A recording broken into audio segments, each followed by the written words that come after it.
Hello everyone. In this video lecture we will discuss an important thing जो हमारे polity के questions में test series में देखी जाती है। एक चैप्टर है हमारा इंडियन पॉलिटी लक्ष्मीकांत के अंदर, वो है हमारा पॉलिटिकल पार्टीज। पॉलिटिकल पार्टीज का जो चैप्टर है उसके अंदर जो प्रीलिम्स से रिलेटेड चीजें हैं वो है एक कि नेशनल पार्टी के रिकॉग्निशन का क्या क्राइटेरिया रहता है और स्टेट पार्टी के रिकॉग्निशन का क्या क्राइटेरिया रहता है। मेनली उस चैप्टर के अंदर इसके अलावा ज्यादा कुछ प्रीलिम्स से ओरिएंटेड है नहीं, तो हम लोग उसको ही डिस्कस करेंगे। ये सबसे पहले किसके अंदर दिया हुआ है, तो जो हमारा section 29 of the representation of peoples act 1951 है, और इसके साथ में article 324 of constitution of India जिसके अंदर सुप्रिटेंडेंस, डायरेक्शन एंड कंट्रोल जो हमको इलेक्शंस का दिया हुआ है वो इलेक्शन कमीशन ऑफ इंडिया को दिया हुआ है। तो इन दोनों के अंदर से पावर ड्राइव करते हुए इलेक्शन कमीशन ऑफ इंडिया ने election symbols reservation and allotment order 1968 एक इश्यू किया था। और इस इलेक्शन सिंबल्स का जो ऑर्डर है इसके अंदर में पॉलिटिकल पार्टीज रिकॉग्नाइज कैसे की जाएगी, रजिस्टर कैसे की जाएगी, उस चीज के बारे में इन्होंने डिटेल दी हुई है। तो ये जो ओरिजिनल पीडीएफ है जो हमारा इलेक्शन ऑर्डर का है, इलेक्शन सिंबल ऑर्डर 1968 का है, इसके अंदर आपको कि conditions for recognition as a state party and condition for recognition as a national party ये दिया हुआ है। अब देखिए, पार्टी जो होती है पॉलिटिकल पार्टीज वो दो तरीके से होती है। सबसे पहले रजिस्टर होती है, और रजिस्टर होने के बाद में उनको रिकॉग्नाइज किया जाता है by the election commission of India. So there will be two types of party, registered but unrecognised, registered and recognised. Recognised क्या होता है कि आपको स्टेट पार्टी या फिर नेशनल पार्टी की तरह रिकॉग्नाइज किया जाता है। और रजिस्टर्ड पार्टी आपका अभी आपने कुछ भी स्टेट पार्टी या फिर नेशनल पार्टी बनने का क्राइटेरिया पूरा नहीं किया है, तो अभी आप you are still a registered party. तो हम लोग जो ये नेशनल पार्टी और स्टेट पार्टी का क्राइटेरिया पढ़ते हैं वो हमारा होता है आपका रिकॉग्नाइज्ड एंड रजिस्टर्ड पार्टी। जो है रजिस्टर्ड एंड रिकॉग्नाइज्ड पार्टी है, उनके अंदर ही ये क्राइटेरिया है। तो ये एक थ्योरेटिकल फॉर्मेट में दिया हुआ है लक्ष्मीकांत के अंदर में। और हम लोग जैसे इनसाइट्स ऑफ इंडिया पे भी देखते हैं कि ये जो क्राइटेरिया है वो भी एक तरीके से फॉर्मेट में इस तरीके से दिया होगा। इसको याद करने की ट्रिक मैं आपको समझाता हूँ। सबसे पहले ये ट्रिक देखिए, नेशनल पार्टी, इसकी ट्रिक है आपकी 23 आपको याद रखना है, और इसके बाद में 23 को मल्टीप्लाई कीजिए 2 से, वो होता है आपका 64, 64 टू वो 46। अब उसको अपोजिट कर दीजिए, 46 का बना दीजिए आप 64, और 4 यहाँ पे इसके साथ में 4 इधर लिखिए और 4 इधर लिखिए, ठीक है। तो दीज थ्री कंडीशंस, ये क्राइटेरिया है हमारा नेशनल पार्टी रिकॉग्निशन के लिए। अब इसके अंदर क्या क्या चीजें क्या क्या रिप्रेजेंट कर रही है वो है, देखिए एक इंपॉर्टेंट चीज जो नेशनल पार्टीज के अंदर में नहीं है। हमारा जो कॉन्स्टिट्यूशन है, ये इलेक्शन ऑर्डर है, इसके अंदर 3 क्राइटेरिया रखे गए हैं किसी भी पार्टी को, स्टेट पार्टी या फिर नेशनल पार्टी का जो रिकॉग्निशन देने के लिए है। तो उसके अंदर एक तो है, यदि आप किसी इलेक्शन में वोट लेके आते हो, इतने परसेंटेज वोट लेके आते हो अकेले। किसी के अंदर है आप इतने परसेंटेज सीट लेकर के आते हो, और इसके अलावा है आप वोट प्लस सीट, इतने परसेंटेज वोट ले आओ और इतनी सीट ले आओ। तो इन तीनों के बेसिस पे आपको नेशनल पार्टी या स्टेट पार्टी का रिकॉग्निशन दिया जा सकता है। लेकिन नेशनल पार्टी का जो रिकॉग्निशन है उसके अंदर एक इंपॉर्टेंट चीज ये है कि जो वोट परसेंटेज है अकेला, उसके बेसिस पे आपको नेशनल पार्टी का रिकॉग्निशन नहीं दिया जा सकता। इसलिए बहुत सारी पार्टी हैं जैसे बहुजन समाजवादी पार्टी या फिर सपा, जो लास्ट इलेक्शंस में उनके वोट परसेंटेज बहुत ज्यादा थे बट वो सीटों में कन्वर्ट नहीं हुए थे, तो उसकी वजह से वो नेशनल पार्टी के स्टेटस से शायद हटा दी गई थी बहुजन समाजवादी पार्टी। तो हम लोग ये इंपॉर्टेंट चीज है कि वोट परसेंटेज एक क्राइटेरिया इसके अंदर नहीं है नेशनल पार्टीज के अंदर, जबकि ये क्राइटेरिया आपका स्टेट पार्टीज के रिकॉग्निशन के लिए है। तो हम लोग सिर्फ दो क्राइटेरिया पढ़ेंगे। एक तो है आपका एक तो है आपका वोट तो नहीं रहेगा, सीट रहेगा, और वोट प्लस सीट रहेगा। तो ये जो आपका है 23, ये आपका सीट का है, ये आपका वोट प्लस सीट का है। तो सीट के अंदर क्या है, इफ यू ब्रिंग 2% सीट इन 3 और मोर स्टेट्स। अब 3 और मोर स्टेट्स क्यों आया, क्योंकि हमारी नेशनल पार्टी का रिकॉग्निशन है, तो हम लोग ओवरऑल कॉन्स्टिट्यूएंसीज है जो हमारी ऑल ओवर द इंडिया फैली हुई है। तो नेशनल पार्टी के रिकॉग्निशन के लिए आपको 2% सीट लेके आनी है 3 और मोर स्टेट्स में। तो 23 का ये हो गया। अब इसको हमने मल्टीप्लाई किया, 46 बना, और इसका अपोजिट 64 और 4, इसको अपने कॉपी कर लिया। अब ये वाला क्राइटेरिया वोट प्लस सीट का है, मतलब आपको 6% वोट लेके आने हैं इन 4 or more states, plus 4 seats आपको लेकर के आनी है लोकसभा इलेक्शन में। ये क्राइटेरिया पूरा हो गया आपका। या फिर जो ये लास्ट वाला 4 है, हमने इधर उधर लिखा है, या आप 4, या ये एक स्पेशल क्राइटेरिया जो आपका नेशनल पार्टीज में है, वोट परसेंटेज को हटा दिया, सिर्फ ये वाला क्राइटेरिया है कि अगर आप 4 और मोर स्टेट्स में स्टेट पार्टी है, if you are a state party recognized in 4 or more state, then you can be given the status of a national party. तो these 3 are the condition to be recognise as a national party. देख लीजिए, seat का है आपका 2% seat इन 3 और more states.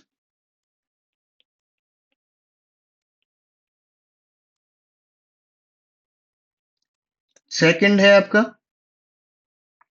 6% seats, 6% votes in 4 or more state, plus 4 seat और state party in 4 or more state. अब देखो, ये 2% सिर्फ सीट का है या 6 वाला सीट का, इसको याद रखने के लिए याद रखो कि जो सीटें हैं वो वोट परसेंटेज है। सीटें 2 सीट लाने पर भी, 2% सीट लाने पर भी आपकी बहुत ज्यादा एरिया कवर हो गया, और 6% वोट लाने पर भी आपका उतना एरिया कवर नहीं होगा। मतलब तो बड़ा वाला जो रहेगा वो वोट परसेंटेज का रहेगा, और जो छोटा वाला नंबर रहेगा वो सीट परसेंटेज का रहेगा। ठीक है, तो ये ओनली सीट का हो गया, ये ओनली वोट प्लस सीट का हो गया, ये 4 और मोर स्टेट्स का हो गया। So this is the national parties को स्टेटस देने का ट्रिक है। अब हम लोग स्टेट पार्टीज के ऊपर जाते हैं। स्टेट पार्टी क्या होती है? जो आपके इंडिविजुअल स्टेट्स में आपको रिकॉग्निशन देता है इलेक्शन कमीशन ऑफ इंडिया, इसका जो क्राइटेरिया है वो डिसाइड होगा आपके। अब देखो, जो स्टेट पार्टी है वो उस स्टेट से स्टेट लेजिस्लेटिव असेंबली के इलेक्शन में भी लड़ेगी और लोकसभा के इलेक्शन में भी लड़ेगी। तो लोकसभा इलेक्शन में कुछ आप पहुंच गए, कुछ जीत गए, और कुछ आप स्टेट लेजिस्लेटिव असेंबली के इलेक्शन में जीत गए। तो दोनों का क्राइटेरिया है इसके अंदर, और इसके अंदर vote, seat and vote plus seat, तीनों का क्राइटेरिया है। उसके अंदर वोट परसेंटेज का क्राइटेरिया नहीं था, इसके अंदर तीनों क्राइटेरिया है। अब देखिए, अगर आप लोकसभा इलेक्शन में आपकी स्टेट से 6% वोट ले आते हैं और 1 सीट ले आते हैं, लोकसभा की आप 1 सीट ले आते हैं,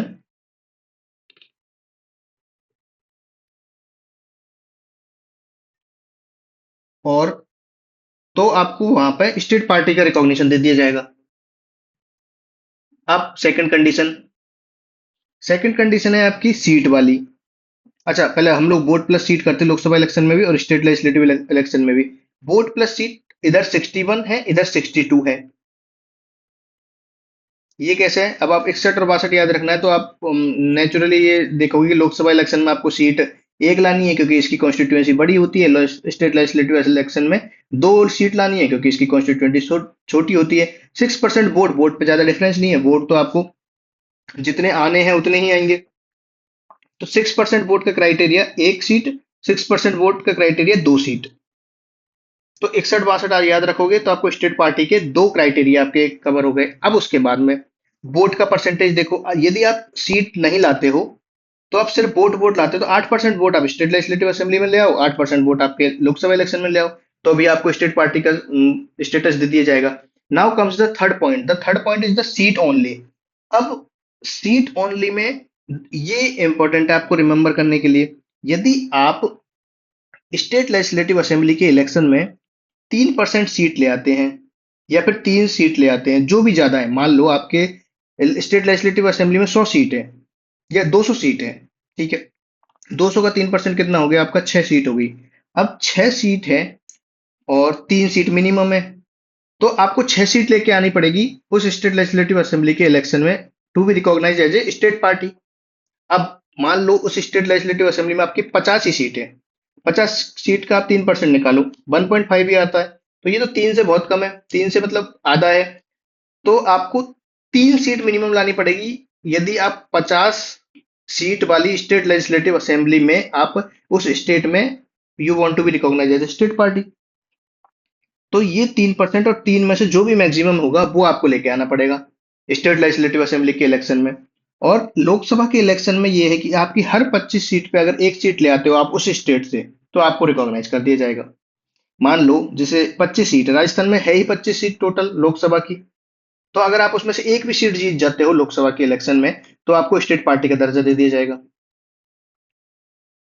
यदि आप उस स्टेट में, जैसे यूपी में 80 सीट है, 80 सीट है, तो आपको हर 25 सीट पे एक सीट लेकर के आ गए, तो मान लो आपको 4 सीटों की जरूरत पड़ेगी लोकसभा सीट की यूपी में, आपको अगर स्टेट पार्टी की तरह रिकॉग्नाइज होना है तो।